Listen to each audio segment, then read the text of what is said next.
President Biden has a compelling new pitch that includes major changes to the Supreme Court. Sources tell NBC News his proposed reforms, which would need congressional approval, include establishing term limits for justices and an updated code of ethics that would be binding and enforceable. MSNBC Justice and Legal Affairs analyst Anthony Coley joins us now. He's the former director of the Office of Public Affairs and senior advisor to Attorney General Merrick Garland. Okay. I think that, let me first just say, people. Is that your lawyer sound there? Yes. Y'all know I used to do the talking points for the lawyer. I never had the pleasure of being a lawyer myself. Lawyer sound going on. But this is I used to do the talking points. This is how I used to talk to lawyers when I'd be in the meetings. Right. So I think that this is notable. Right. However, it is important to say that this would not be able to be implemented without Congress. Right. Everything when we haven't seen the proposal yet, it's not out. But what we know about the proposal, any changes to how the Supreme Court operates, is overseen, it needs congressional approval. That's right. So I will tell you here, it's smart policy. You're absolutely right. It's also smart politics, right? There was a fascinating Fox News poll this week, Simone, that looked at Supreme Court approval ratings and other things.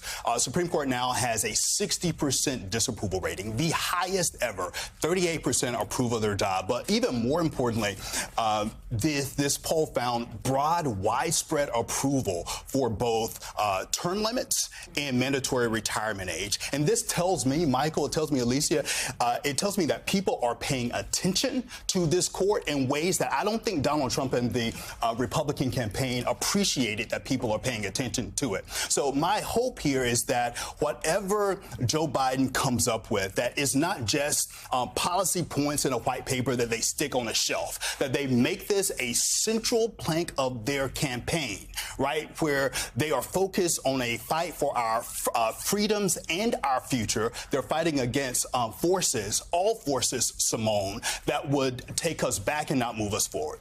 You make that point, about where we are, where Americans see the court right now. And your general view is they don't like it. Right. The Biden campaign has laid out these proposals. They don't involve any fundamental change to the court in terms of its size. In other words, moving it from the current 9 to 13. I've talked to some folks in the MAGA space who says that's exactly what Trump wants to do, despite what they're saying. From 9 to 13. So then you'd have a 10-3 conservative court well into the rest of this century.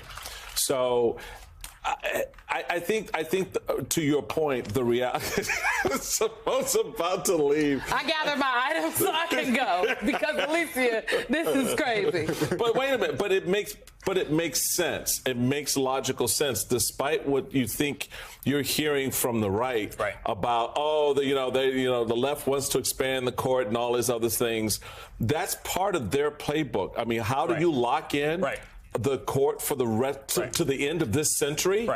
I mean, when you now put 4 new 40-year-olds on the court. I mean, so your point about what the American people are maybe appreciating more than the Trump team may think they are, those aspects of what this court will look like after this election starts to matter. That's right. And there's an important history lesson here. And I want to make sure that people, your viewers, understand, Michael, that this did not happen overnight. This conversation that you just mentioned, this supermajority that we now have. If you trace history back to the Reagan administration and you look at Attorney General Edwin Meese, he put together a blueprint about how conservatives could use the courts to enact a conservative policy agenda through the court system.